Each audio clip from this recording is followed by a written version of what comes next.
Chad here with Purple Color Life. Today, motorcycle recovery. We've got these two bikes that have been sitting here for decades, and Jennifer's dad just had the opportunity to purchase them, so we're gonna get this one out of the weeds, tow it up to the garage so that we can start working on it, he can start working on it, and get it running, get it all back in working order. Your little boy. My interest in motorcycles started quite a while ago, actually. You can see here a family picture. The rest of my family is on horses. I chose to have a motorcycle instead.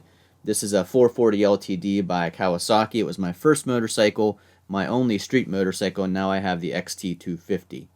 We've had a couple of videos on the channel about the XT250. It's a great street and trail bike, perfect for here on our family land, just riding around through the woods. I do ride it on the road occasionally, just from path to path.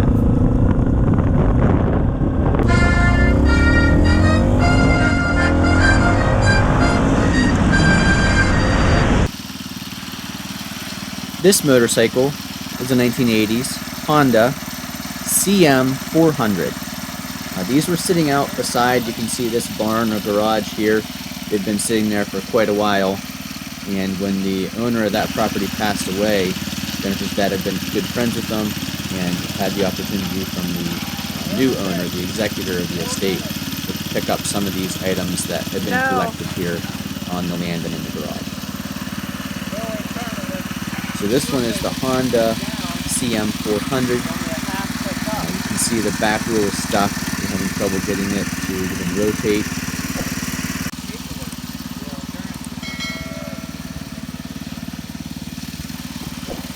So we're trying to get that brake to loosen up. Guessing that the brake was the issue. The other possible issue is that there were jaggers and weeds all through this, so I was trying to work on getting things out of the chain, getting the sprockets loosened up because they were all jammed up with leaves and jaggers. You can see here's an example of jagger grew right up through the chain and the sprocket.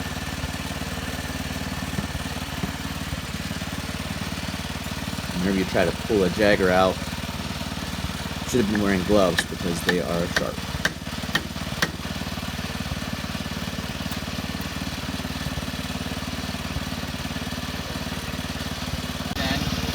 Be the sprocket. Between working this back wheel and loosening up that brake, we finally got the wheel to move a little bit.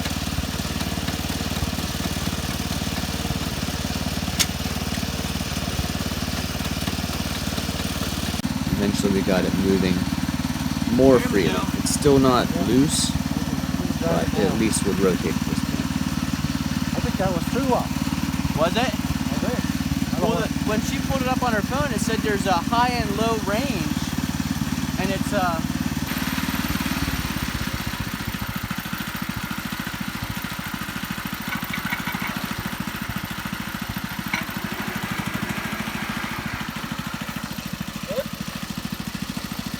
that international tractor was another piece that Jennifer's dad was able to buy off this property owner.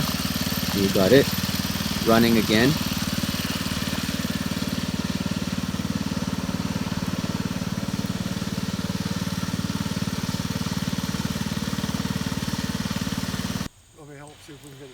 Here we're looking at a 1980s Honda SilverWing GL500. Oh, the tire's moving. Is it wrong? Yeah. Yeah, the jack just not all the way up yet. I think we're good.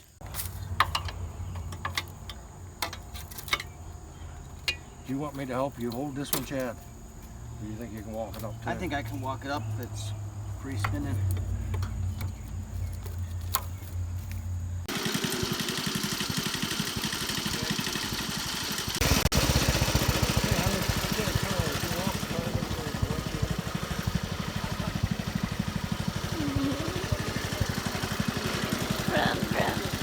Just let him know if I fall off. We're good.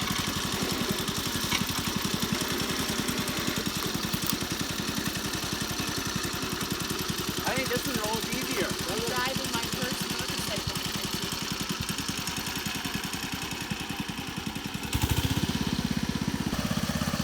You can still see all those weeds hanging out of the back of this motorcycle. Everything had really grown up around them.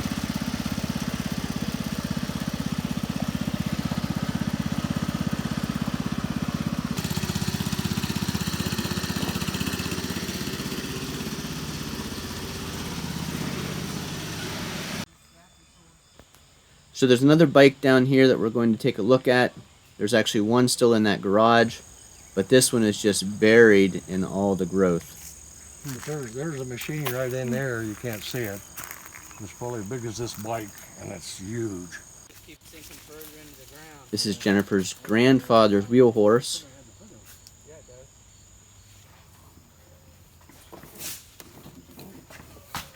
That's a big bike. 1982. 82. Yep.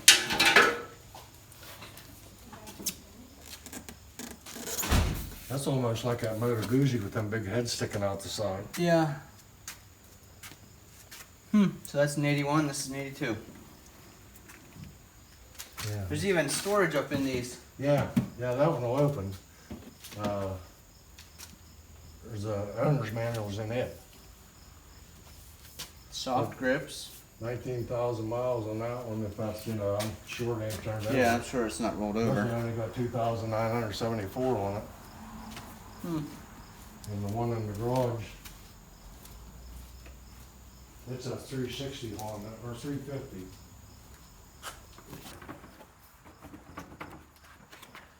I didn't know whether it had a lock.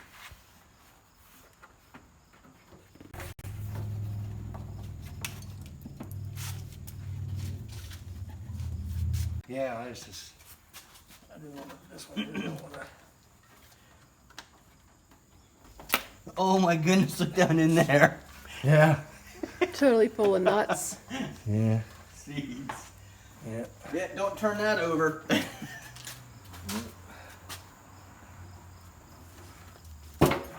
you get it? Yep. It's gonna be a nice bike.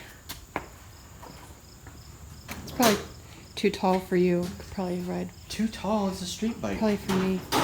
It's a cruiser. Incorporates the turn signals in the headlight. Yeah. Well, no, the headlight ain't part of it. No? Or maybe it is. Yeah, it is. It goes down around it. Unless it'll come off over top of it. Yeah. You definitely had to take the turn signals off. Either that or unplug them somewhere. I don't see any side. This is a couple weeks later. You can see the motorcycle's cleaned up now. One of the things that Jennifer's dad had to find was a key for that GL500. And you had to put a new valve stem in. I'll show you a picture of what that was. It was one you can add in without removing the tire.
Remember, only back brake.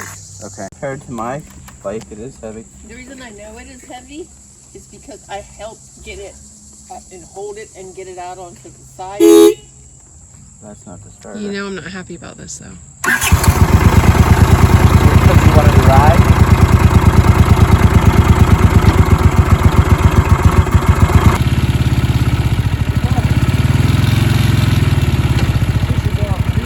I'll be right back.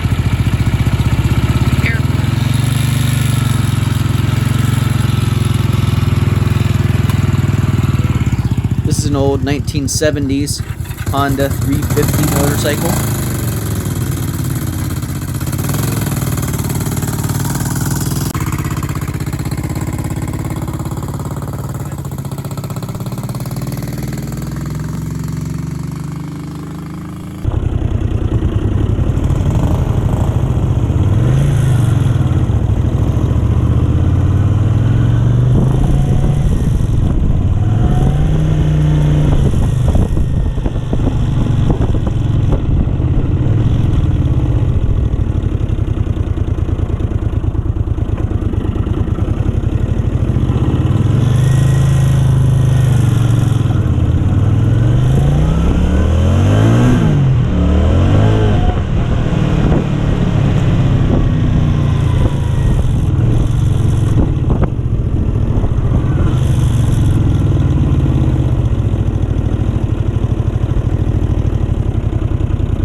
Yeah, it runs good. That's a nice bike, not really. Clutch feels a little slippy though. Like when you first shift into second, it takes it a second to catch up to it. It might need just some run. Yeah, could be. Probably all that stuff was probably rusty. Yep. And that other bike's the one that just ran. You pulled it out and it ran. Yeah, when I was on. I sprayed a little ether on it. It fired right up.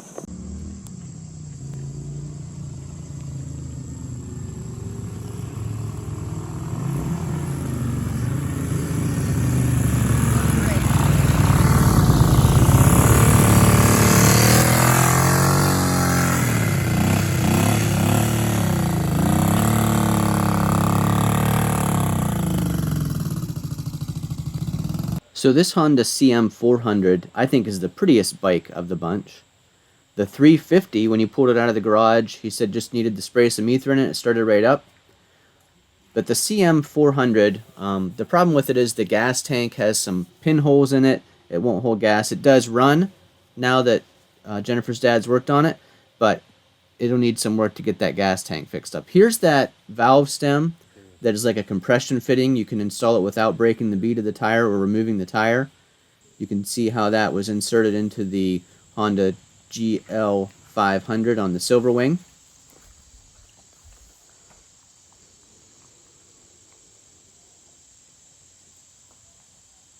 It's a nice SilverWing with the Windjammer front end. It is liquid cooled.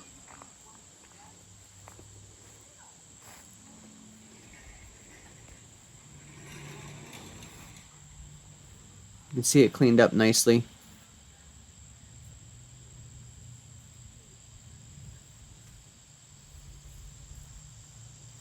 That new key was fairly easy for Jennifer's dad to get. He just needed to pull the ignition out to see the number on it, and then he was able to order the key for that particular ignition.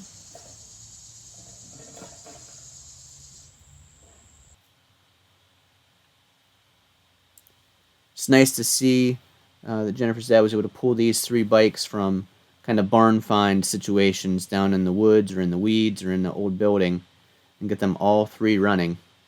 You can see the 350 actually has a kick start in addition to the electric start. It's a 1971. You can see there November of 71 is when it was built. Look how nice that tank is.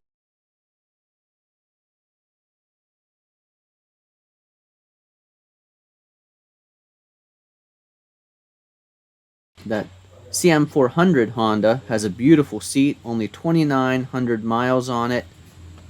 So it'll be a nice bike for someone who just needs to get some gas tank work done so it'll hold gas. Hate to see a replacement tank because that original tank has such a pretty paint scheme. Thanks for watching. If you like videos like this, give us a thumbs up. Comment down below on what you think of these three bikes. Share with your friends. If you're not already a subscriber, click that subscribe button, and we'll see you again the next time.